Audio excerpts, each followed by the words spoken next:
Oi, boa tarde a todos e todas. Eu sou o Felipe Monteiro e eu vou falar um pouco do trabalho que eu venho desenvolvendo nos últimos anos, desde o final de 2020, quando eu terminei meu doutorado. Então, esse trabalho é desenvolvido aqui no Observatório Nacional, com um grupo do Projeto Impacton e alguns colaboradores externos. A apresentação vai seguir mais ou menos essa linha, com alguns tópicos, mas eu vou passar bem rápido pela introdução à metodologia, porque eu tenho muitos slides com resultados para apresentar, e a parte de metodologia, observações fotométricas, caso alguém necessite de mais informações, aí podem perguntar ou consultar nos artigos. Então, bem geral aqui, alguns já falaram de asteroides binários, a população, em geral, de pequenos corpos do Sistema Solar, em toda a população de pequenos corpos foi identificado asteroides binários, ou seja, corpos binários. Então, temos aí algumas fotografias que mostram que o Didymos, aqui são NEO, da região próxima da Terra. Esse objeto também é um NEO 2017 YE, que fizemos um trabalho da caracterização física desse objeto. Ele já tem um comportamento, ele possui dois corpos de tamanhos praticamente iguais. É bem interessante, é uma situação basicamente rara na população de pequenos corpos. Temos também na região transneptuniana objetos do tipo de binário de contato e binários dos corpos. Então, falando um pouco da questão da rotação desses objetos, em particular da população de asteroides próximos da Terra, que é o que eu vou tratar nessa apresentação, e mais no final eu vou falar de dois casos que são asteroides binários do cinturão principal. No caso aqui, eu queria destacar somente alguns pontos, como a região que esses NEOs binários eles se encontram no diagrama aqui de período de rotação versus o diâmetro. A gente verifica que a maioria desses objetos estão concentrados próximos do que a gente conhece como a barreira rotacional, a barreira de rotação. Então, significa, em muitos trabalhos relatam e estudam que, muito provavelmente, esses objetos são formados a partir da fissão rotacional ou perda de material devido à sua rápida rotação. Então, algumas características que a gente vê aqui nessa população é que eles são encontrados basicamente entre 120 metros até 10 quilômetros. Isso também vale para os pequenos asteroides do cinturão principal, os binários. Então, e o período de rotação encontrado aí basicamente entre 2 e 5 horas, com uma grande concentração, com períodos bastante rápidos, em torno de 2 e 3 horas. Alguns estudos, não só o de Pravec 2006, mas outros, mostram que a população de binários deve ser muito maior, em torno de 15% do total da população de NEOs. Atualmente, a gente tem esses números aqui, 97 e 251, em NEOs, na região dos NEOs e nos asteroides do cinturão principal, respectivamente. E a gente tem vários, uma grande distribuição, tanto de tamanhos entre os diâmetros, entre os tamanhos, entre os componentes do sistema, como também uma variedade de distâncias entre os corpos, ou seja, entre o primário e o secundário. Como eu disse anteriormente, a principal mecanismo de formação desses sistemas binários, dos pequenos corpos que rodam, que tem um período de rotação rápido,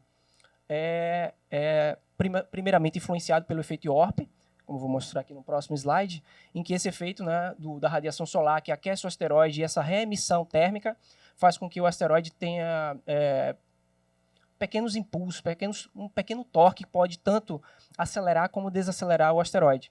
Então, nessa simulação de...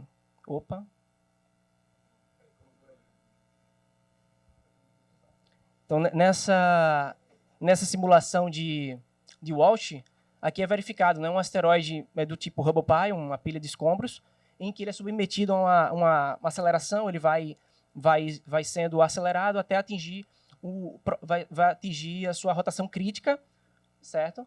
E a gente vai vendo que vai haver uma migração das partículas, do material que está nas altas latitudes, ou seja, nos polos.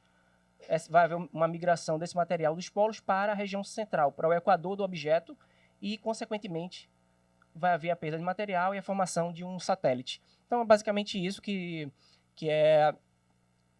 as simulações mostram e que a gente vê também em alguns objetos já verificados observacionalmente, né? Tanto por meio de sondas espaciais, como também observações aqui feitas de radar, que é possível também fazer a modelagem da forma do objeto muito bem feita.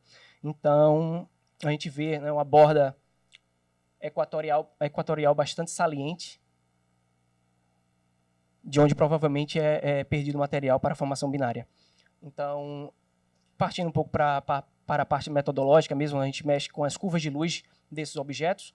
A gente chama essas curvas de curvas de luz complexas, porque não tem apenas um sinal nos dados, e sim pode ter 2 ou 3 frequências envolvidas, já que cada componente do sistema, ou seja, o componente primário e o secundário, eles produzem sua própria curva de luz rotacional. E esse sinal, quando a gente observa a partir da Terra, ele é misturado. E a gente tem que decompor, fazer uma decomposição,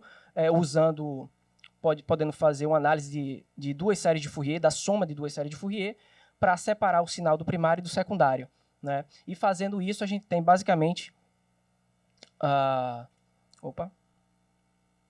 Isso seria uma figura, mas eu não consegui colocar o PowerPoint. É uma figura não, desculpa, um vídeo do sistema binário, né, o secundário orbitando, e a gente ia ver aí o que a gente pode ver também nessa figura, que são essas quedas que a gente vê aqui, as atenuações de brilho, são devido à passagem do secundário na frente do primário, que a gente chama de evento primário, primeiro eclipse, e aqui a ocultação, segundo o evento secundário, que é quando o secundário passa atrás do corpo primário. Okay? Então, a partir disso, a gente tem a curva de luz, essa daqui, bastante, né, tumultuada, justamente porque tem sinal dos 2 corpos. Então, a gente tem que aplicar, né, a análise de 2 séries de Fourier para poder decompor o sinal do secundário, e geralmente a gente vai conseguir separar e ver os 2 eventos mútuos ocorrendo, e aqui embaixo a curva de luz apenas de rotação do primário, certo?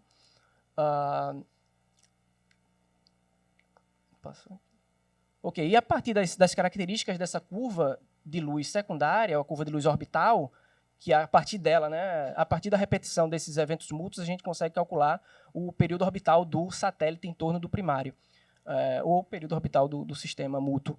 Então, além disso, a própria profundidade do evento secundário, esse aqui que tem um platô, esse aqui tem a forma de V, né, o primeiro evento, e o segundo evento tem essa forma, tem um platô aqui. Isso é caracterizado pela ocultação, ou seja, o componente secundário passando atrás do primário, e a partir disso a gente consegue calcular a razão entre os diâmetros dos componentes, certo? Considerando a gente precisa apenas da profundidade desse evento, certo? E, além disso, a gente consegue derivar aquela razão, que vai ser importante, eu vou mostrar ali depois, mas A sobre D, que seria a separação, a distância entre os 2 componentes, e o diâmetro do primário, através dessas variáveis aqui, onde a gente delta T é o tempo de duração do evento mútuo.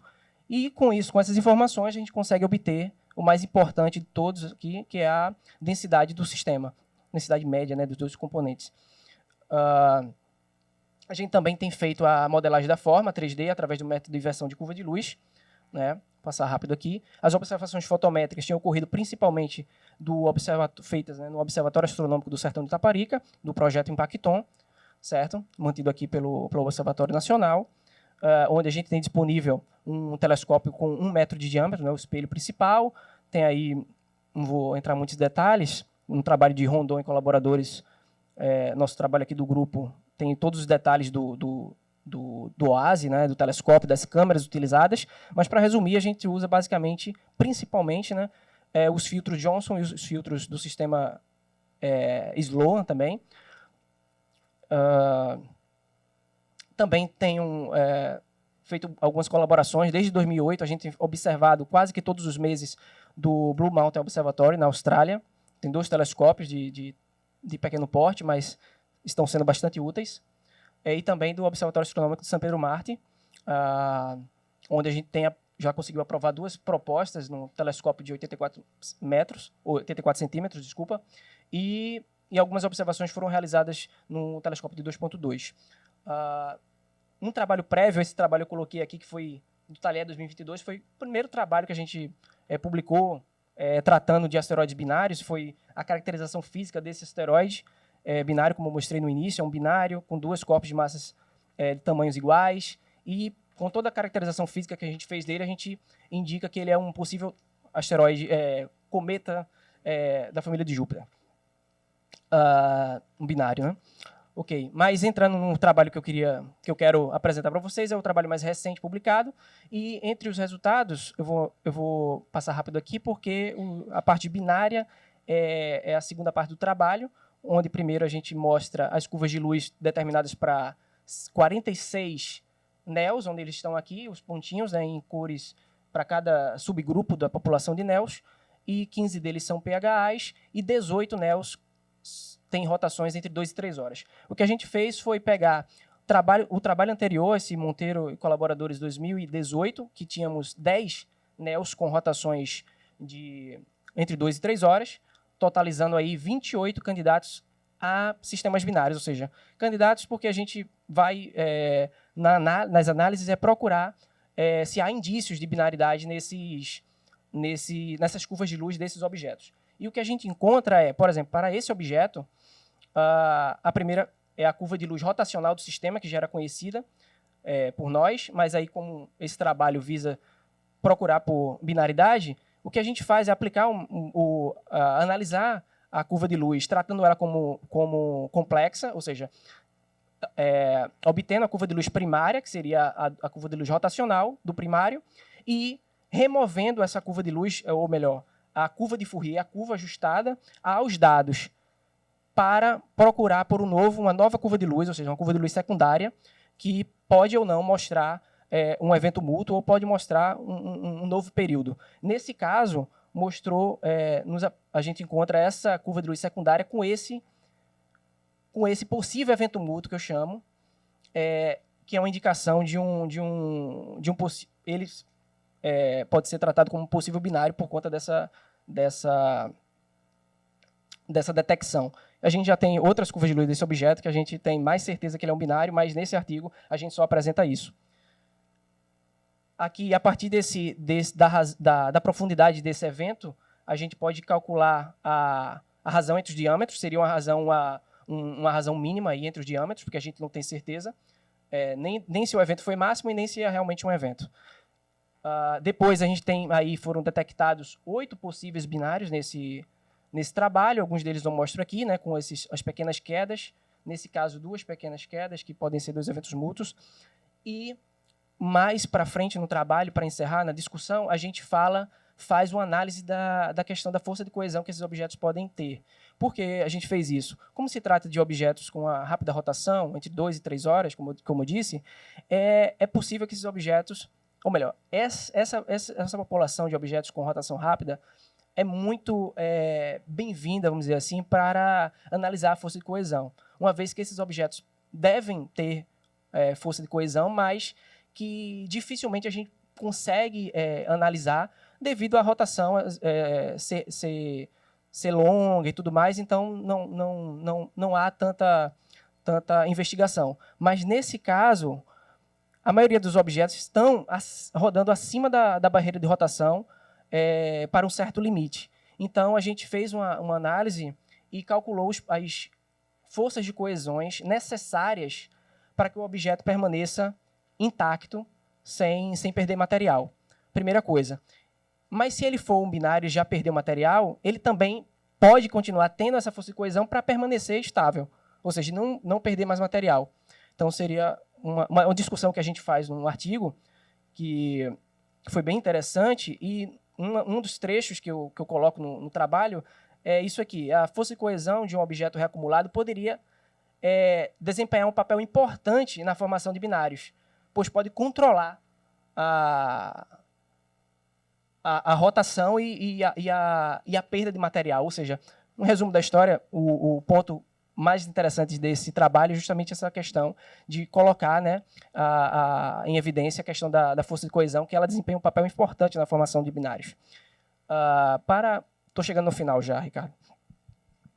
Só para encerrar, os dois binários do cinturão principal, que eu também faço a caracterização, mas esse é um trabalho que está em fase de redação, de escrita, para ser submetido. Mas, em resumo, são dois binários, um está aqui, cadê? A curva de luz dele, do primário, com um período de rotação de 3,24 horas. A curva de luz do secundário, esse aqui a gente tem vários... Aqui, essa daqui é de 2021, foram dados obtidos em 2021, com dados tanto obtidos no OASI, aqui no Brasil, como na Austrália. Esses dados são de 2017, isso é do mesmo objeto, então a gente veio observando esse objeto 2017, 2016, 17, 19 e 21. Então a gente tem uma boa cobertura deles. Esse aqui, eu fiz questão de colocar essa figura porque é engraçado que os dados da curva de luz rotacional do primário é bastante ruidosa, parece horrível, né, para alguns, mas para mim ela é linda. Por quê? O período foi bem determinado, apesar porque eu já sabia, deu para forçar, né, e determinar o período, mas vejam só como fica a cara da curva de luz secundária. Ela é a que apresenta a maior profundidade, mesmo com todos esses erros aqui, ela é que apresenta a maior profundidade do evento mútuo em relação às outras, certo? Isso é interessante porque mostra que a gente veio observando ao longo do tempo e que em 2016, ou seja, no primeiro ano de observação, foi quando possivelmente a gente observou esse objeto quando ele estava, ou seja, a órbita do secundário, do satélite, estava praticamente paralela à nossa linha divisada.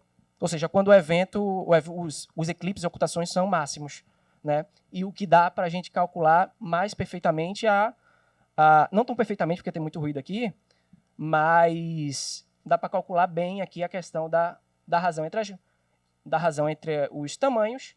Consequentemente, eu faço aqui a derivação entre os tamanhos. Como eu tenho o macieiro, o tamanho isso aqui, diâmetro efetivo, né? Quase 5 km, mas eu sei a razão delas, então consigo calcular D1 e D2, depois consigo calcular a distância entre os dois corpos e a densidade. Isso aqui eu ainda vou melhorar para refinar um pouco mais. Um valor mais refinado até agora é esse, de 9 km, a separação entre os dois componentes, e uma densidade de 1,9. Esse aqui eu ainda vou revisar tudo isso e fazer o mesmo processo, concluir para o outro... desculpa, tem aqui o espectro fotométrico que a gente também obtém, esse objeto tipo S. Forma, modelo de forma. Essa figura mostra a comparação, né? Em azul, os pontos em azul é a curva de luz observada, enquanto em vermelho é a curva de luz modelada, ou seja, comparação entre a curva de luz observada e a curva de luz produzida pelo modelo de forma. E pronto, esse é o segundo objeto binário do cinturão principal, mas eu só coloquei as formas dele aqui para poder encerrar com isso. Obrigado. Desculpa o tempo.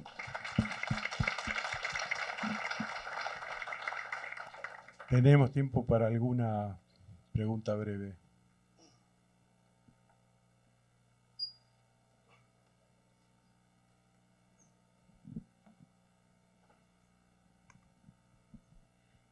Hola, gracias por la charla. La pregunta es breve, después lo de la cohesión lo podemos discutir. ¿Existe alguna característica en la superficie de estos asteroides como un gran cráter o una montaña que en la curva de luz te haga parecer que es un mínimo en el brillo y que en realidad es un falso negativo y no es un binario? Assim, é uma boa pergunta, mas como é que eu posso responder?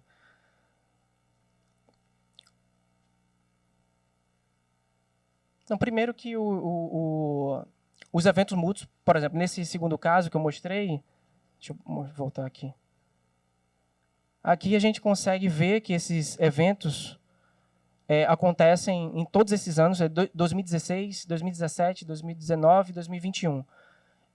Ou seja, em diferentes geometrias de observação e tudo mais, então, e são periódicos. Então, assim, se fosse alguma coisa na superfície do objeto, não seria difícil de observar, assim, porque o ângulo de aspecto, o ângulo de fase, tudo isso ia mudar, a gente ia ver diferentes Acho que mais ou menos isso, não.